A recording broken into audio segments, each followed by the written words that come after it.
Hey guys, so I just saw Superman 2025 in the theater, and I just wanted to give you guys my quick thoughts about it. If you like me doing these shorter form videos on movies that I'll see or rewatch that I don't want to do a full in-depth analysis of, I can just pop off these quick little recap videos, and if you enjoy them, I'll do more of them. I want to get kind of back into doing that. But for Superman, I had my reservations about it going in, and based on the trailers, I thought it was going to be way too crowded, way too many characters, because it's been a long time since we've had just a standalone Superman movie. I think the last one was Man of Steel, and I thought that one was pretty good. I enjoyed it. Does it have problems? Yes, it has quite a few problems actually, and a lot of it is Zack Snyder's darker, more cynical interpretation on the Superman lore, and David S. Goyer and Christopher Nolan, they're all attached and they all wanted this darker take, which I'm more of a fan of the classic Big Blue Boy Scout interpretation that Christopher Reeve made popular, and it's in a lot of the comics, and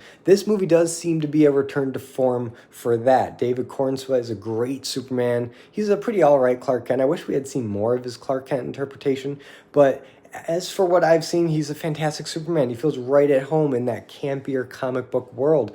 And the supporting cast is also fantastic. All the Daily Planet people are great. Perry White, Jimmy Olsen gets a little bit of play in this movie. I thought they were all handled fantastic, but the best is Rachel Brosnahan as Lois Lane. She is fantastic. She's the best Lois Lane that I've seen in a while. She's very much that classic comic book Lois Lane, sharp-witted reporter. She was great in The Marvelous Mrs. Maisel, so I kind of knew what her interpretation might be, and I thought, oh, this is going to be perfect, and it was. It was so perfect to Lois Lane. And Lex Luthor in this movie is also really good. Nicholas Hoult plays him, and he gives a bit more of a comic book interpretation of Lex Luthor. He's not the stoic businessman of the animated series, but he's a bit campier, but still very threatening. I thought he walked a really fine line of being campy, but still threatening, and I look forward to seeing much more from his performance. Now, the thing I was really nervous about here is the Justice League, the Justice Gang that they're called here.